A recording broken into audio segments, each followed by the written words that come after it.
พายทุกครั้งกันแล้วกันเด้อ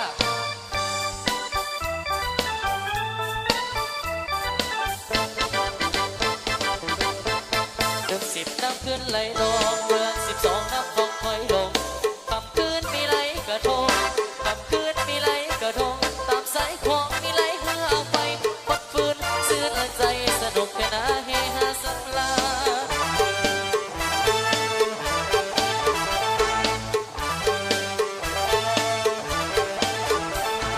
ก้าวเวทแข่งกันสีพายสนุกยิ่งสายสีพายทวนหาเสร็จสิ้นเวียกให้กันนาเสร็จสิ้นเวียกให้กันนามาลงนาวาแข่งขันออกแก่ยากก็ไปก้าวก็ไปสู่จุดหมายทุ่งใสสีแดงสีพายหัวใจแข็งแข็งถึงเจ้าเล็กก้าวถึงหลักใจถึงเจ้าเล็กก้าวถึงหลักใจ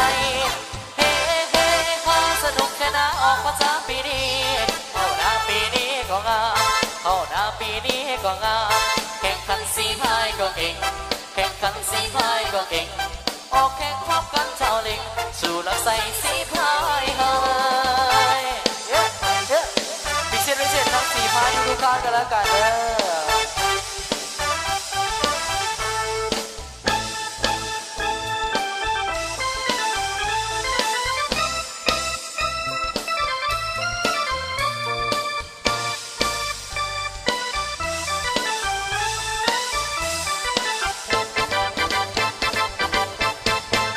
น้ำขึ้นไหลนองเดือน12น้ำคงไหลลง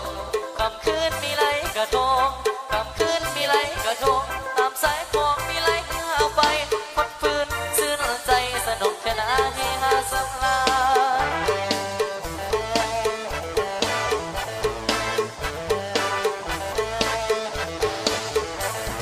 กางเวทแข่งขันสีพายสนุกยิ่งสายสีพายพนาเสร็จสิ้นเรียกให้กันนาเสร็จสิ้นเรียกให้กันนามาลงนาวาแข่งขันออกแข่งยากก็ไปเศร้าก็ไปสู่จุดหมายทุ่งใสสีแดงสีพายหัวใจเข้มแข็งถึงเจ้าเด็กก้าวถึงหลักใสถึงเจ้าเด็กก้าวถึงหลักใสเฮ้เฮ้พาสนุกชนะออกภาษาปีนี้เข้าหน้าปีนี้ก็งามเข้าหน้าปีนี้ก็งามแข่งขันสีพายก็เก่งแข่งขันสีพายก็เก่งออกแข่งพร้อมกันเจ้าเล็กสู่หลักใสสีพายเฮ้ย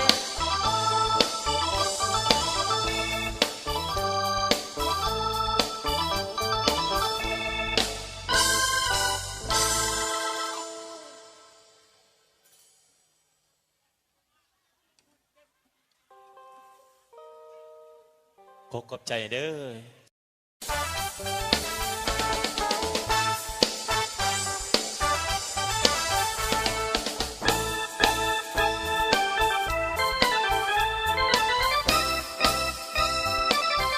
พิเศษทั้ง4ไม้ทุกครั้งกันแล้วกันเด้อ